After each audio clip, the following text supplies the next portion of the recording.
in the state pension funds, the corporate pension funds, are in most cases also underfunded. The states have large deficits in some cases.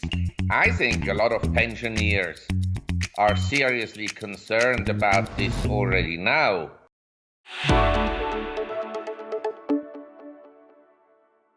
Hey, just to let you all know, we will be having another live stream on June 9th at 9 p.m. Eastern Standard Time to catch up with all of you and your opinions on gold, silver, current events, and the things our past guests had to say and what's your take on their opinions. Once again, we'll be doing a live stream on 9th of June at 9 p.m. Eastern Standard Time. Hope to see you there. Hello again, everyone, and welcome to another edition of Silver Bullion Television, SBTV. I'm your host, Patrick Vieira. Once again, if you are new to this channel and have not already done so, please do subscribe. Click on the bell to be notified on new updates. And if you like this video, please do give us a thumbs up. We appreciate your support.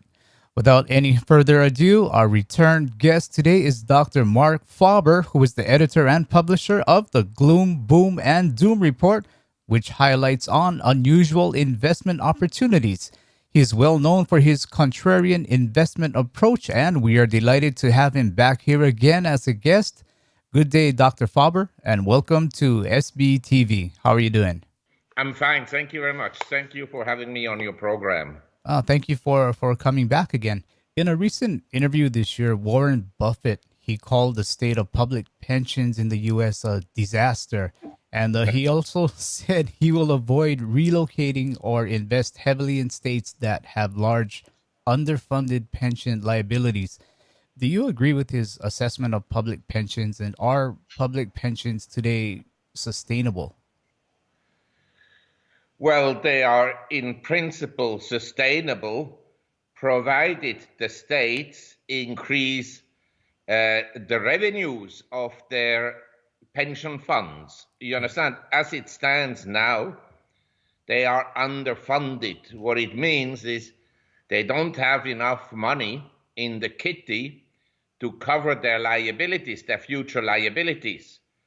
They can continue to make payments for maybe another 10, 20 years, but obviously the longer the underfunded condition lasts, the worse it becomes. Yeah. So either they have to cut benefits or they have to increase the contributions into the state pension funds, which may be difficult since the states have large deficits in some cases.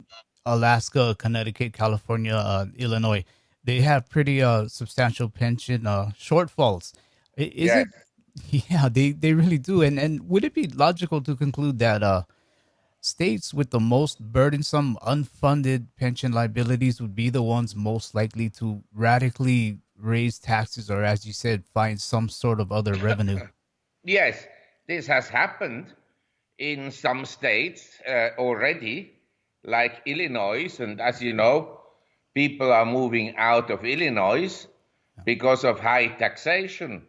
Partly high taxation in the form of property taxes. Then we have states like California that have also had to increase taxation. And so there are lots of Californians that also move out of California and either move to Texas, Arizona, or Florida. Why would private investors want to build factories there that has to sit for, let's say, 30 to 40 years, and knowing that those governments will be coming after corporations as well for taxes? Wouldn't it discourage private investment? Yes, in principle, yes. But as you know, as an example, there are a lot of tech investments in Silicon Valley and so forth. But maybe these investments lose money right from day number one. So it doesn't matter to them, and they may not survive for 10 years. So I don't know. But in principle, unless a company is given some tax advantages, like there is this famous case of Foxconn in Wisconsin, they got huge tax breaks or Amazon would have received large tax breaks in New York City. If they don't get these tax breaks, yes, they will look at other locations to start up their business or to expand their business. Right.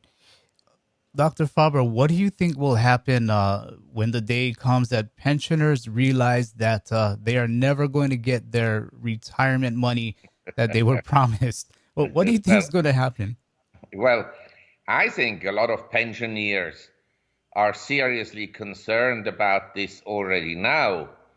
And so, as you know, in a lot of state jobs like police and firemen and so forth, you can retire relatively early. Yeah. So let's say you retire at 55 or at 60. These people, they can find jobs. Some become Uber drivers, some limousine drivers, some become guards in homes and so forth. But most of them will have to find another job to essentially gain some security because they can't rely 100% on their, let's say, pensions. Moreover, they get the pensions, but who knows what money will be worth in 10 years, you understand? Yeah. We have large deficits. We have, as you brought up, these pension fund shortfalls, and they're not only to be found in the state pension funds. The corporate pension funds are in most cases also underfunded because the corporations, they didn't take enough money to make the contributions to the pension funds in order to boost their earnings. Right. So the whole system is in a deficit situation, which undoubtedly, and I repeat, undoubtedly, will necessitate sooner or later more money printing. And as a result of that, I think that the purchasing power of cash will go down, will diminish. You think we're going to be looking at pitchforks and revolutions if it ever comes to that? Well, it's a good question because the US always says, well, there'll be a revolution in Russia, there'll be a revolution in China, there'll be a revolution in Venezuela and, wherever. But it is conceivable that in the US, there will be huge social tensions in future. Now, I'm not so sure that people will go after each other with guns. You understand? It can happen also otherwise. But I think these tensions will arise because the young people, the millennials,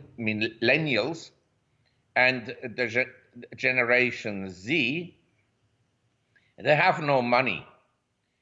But they will be required to pay essentially for a growing elderly population through pensions and Social Security. I mean, Social Security is also underfunded. So how this will all play out, I don't know. But I can't see a favorable outcome. Yeah. And if I were dependent on a pension, and I receive a pension from the Swiss government, is the Social Security that we have, which is quite generous, but I don't depend on it, and I wouldn't be able to live from it. So it's a welcome small income, but I wouldn't be able to live from it. And for many people at my age, they cannot work anymore. It's physically not possible. I can do it because I can sit the whole day in a chair. But if you are in construction, say you are laying steel for concrete constructions and so forth, after 45, 50, you're done. Yeah. You can't work anymore. Or if you lay tiles on the floor, after like 50, at latest, your knees are gone. Yeah. So when we hear people like Christine Lagarde back in I think 2014 when she says there's going to be a global reset, pensioners should they be taking that pretty seriously? Yes, I think they should take it very seriously. But it's not only the pensioners that should take it seriously. I think asset holders, they own shares and they own bonds and so forth. Uh, we had marvelous years for financial assets since 1981, since equities and bonds basically bottomed out and started to rise. This isn't going to last forever. There'll be a period when stocks and bonds move sideways and where the returns are very low or negative. Dr. Faber, are we at a point where many Western governments are really bankrupt if not for their ability to print money? Well, I think this is an important point. I think they are basically bankrupt, yes. Most of them. There are a few exceptions, but most of them are over indebted. Their economies depend on further credit growth and money printing. And if that ever stops, the music stops, the party's over. So I'd be very concerned about this. But I'm not in a position that it's going to be over tomorrow. You understand? Right. When the bull market started for equities in 1982 and for bonds in 81, at the time, the dollar was strong. It had weakened. It had been very weak in the 70s, but in the 80s, it started to go up, and interest rates began to decline from over 15% in 81 on the 10 years, all the way down to 1.43% in 2016. Nobody expected that. But when this all started in 1981, the government debt also started to increase rapidly under the deficits of Mr. Reagan. Yeah. Now, what happened then is that the strategists, and some of them were very good friends of mine, they said that these deficits would push interest rates up again. But interest rates at the time were still over 12%. But these strategists were already very concerned about the deficits that were occurring under Mr. Reagan. And this continued for the last 30 years. People have been concerned about the deficits. Yeah. And actually, just recently, Alice Rifkin died. She was an economist that gained some prominence under Reagan.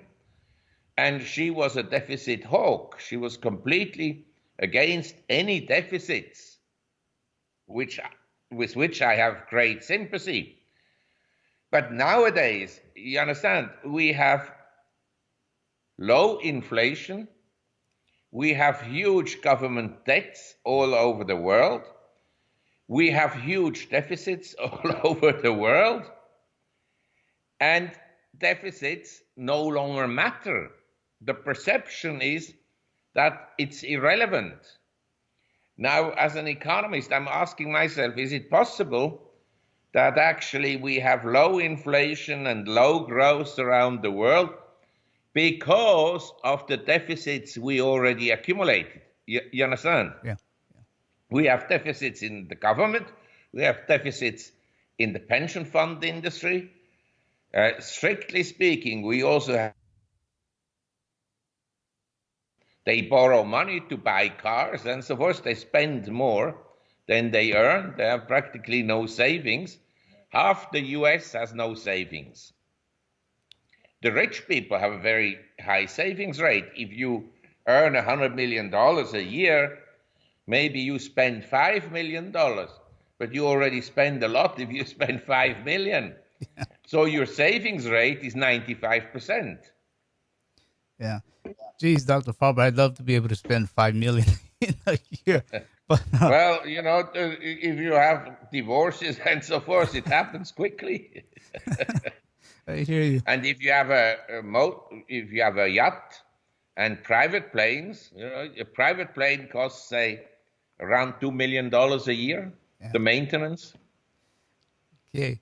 But I would advise you, if you have 5 million to spend a year, I can advise you how to do it easily. okay. Well, okay. I'll have to visit you in Thailand, and I know we'll figure out a way to do that. Yes. Uh, uh, Dr. Faber, given the dire fiscal state of Western governments, as you just mentioned, do you think gold confiscations or expropriations by governments may increasingly become likely? I mean, given on the back where central banks have been buying up gold at record paces also. Yes, I think this is a concern. I mean, I think that's also a selling point of people who want to own bitcoins and cryptocurrencies, that it would be more difficult to expropriate, say, a cryptocurrency than to expropriate gold. Say, gold, you own and you store it in your house, Mhm. or you store it in a bank, in a safe deposit box, or wherever, another depository. And the governments one day could declare gold ownership to be illegal. And what they would have to do is to say, uh, you need to tender your gold to the government, and the government will pay so and so much for your gold. Yeah.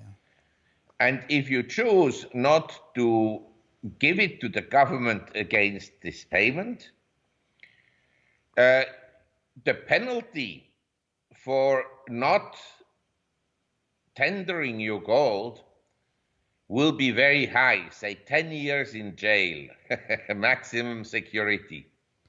You understand? Yeah. Yeah. And so they can essentially force people to surrender their gold. Now, I don't think that every government will do that. Right. But we've seen now with the US, if the US declares a country to be under embargo, they kind of force other countries to do the same. Now, recently, some other countries, notably the Europeans, do not agree with the US about these things, about these embargoes and so forth, and Right. about the US foreign policy. But knowing the central bankers, if one central banker decides to expropriate gold, say in the US, I think they would find a lot of sympathy in Europe to do the same. Because, as you say, the governments are bankrupt. Yeah. So if they can steal something from, and the gold holders are normally wealthy people, or they could say, well, each gold owner can hold, say, 10 ounces or 30 ounces or whatever it is. And above that, you must tender your gold. Well, let's say if you have some gold and you realize that these things may be coming down the road, and you're looking for maybe a different country altogether or a different jurisdiction to perhaps hold your gold for you or your silver. What jurisdictions would you be looking at? Well, I think that Hong Kong and Singapore are relatively safe, personally. I think Switzerland, we have uh, very well established property rights. And I think the argument in Switzerland would be, if gold is taken away from people, the argument would be, well, in this case, why don't you also take away paintings and other assets? You understand? It would be an unusual measure Yeah. to take away specifically gold and not other assets as well. But they can declare a wealth tax on all your assets, say 2% of your assets annually, and that you would have to pay on gold as well. You understand? That would make gold less attractive if you have to pay 2% per annum in addition to the storage charges. Well, government still they'll always find a way to get into your pocket. Seems like that's their only job nowadays. Uh, but I Yes, read I mean, if it was to get into your pockets for the good of everybody, that would be one thing. yes. But actually, the governments get into your pocket for their own benefit, not for the benefit of everybody. The governments in democracies, in my opinion, have long forgotten what their duty is, namely to represent all the people. Yes. They represent mostly themselves. It's a state within a state. Like the FBI is a state within the state. The CIA is a state within a state. Some of us we don't have very deep pockets for Uncle Sam to be digging into, but I read recently that the average economic expansion cycle lasts for about 60 months. The current expansionary phase, which started back in June 2009, has lasted for more than Yes. 110 months. It's about to become the longest economic cycle in history. Why do you think that a recessionary cycle has yet to befall the U.S. equity market? Well, I mean, this is correct. We are in the longest expansion. I think by June or July, it will be the longest. Yeah. You know, they say the longest was, I think, between 1991 and year 2000. But I believe that the traditional business cycle has been changed somewhat because of monetary policies, the money printing. So you have a slowdown in the economy, they print money. But equally, I would say the expansion we have now is not only unusual because of its length, it's also unusual because of its weakness. This is an economic expansion where for the first time, essentially in maybe 100, 150 years of capitalism in the US, you have young people earning less than their parents and having less assets when they are 35 years old in real terms. This is unusual. In past expansions, each generation went up a step compared to their parents. This is now not the case. This generation is going down a step or two from the lifestyles their parents enjoyed. And, if you talk to parents, and I have many friends, they're like maybe in their 60s or 50s or 70s or whatnot, and you ask them, what are your children doing? And then they say, oh, he's a doctor or he's a whatever it is. And then you say, well, where do they live? Then they say, I don't know, Boston or Los Angeles. Then I say, are your children off your balance sheet or do you still support them? I'd say in 80% of the cases, the parents still support their children. Wow. Either they buy them in a condo, they pay the down payment for the condo and part of the interest, or they give them every month a few $100s or a few $1,000s or whatnot. But in 80% of the cases, the parents admit that they still support the children. With the way things are going right now, what do you think the probability is of a recession coming on within the next 12 months? I think the probability is very high. But you understand, the moment a recession is ahead of you or occurs, but the moment it becomes obvious to the Fed. And I have to say, personally, I think that the economy in the US peaked out somewhat somewhere around October of last year, September, October. And since then, it has been weakening. it's still growing vis-a-vis a year ago, but not by much. And some industries are in contraction. You know, the car sales are in contraction. Car sales in Europe are in contraction, in China, which is unusual. And you have truck sales are in contraction. Freight volume is in contraction. So you have many sectors of the economy that are contracting.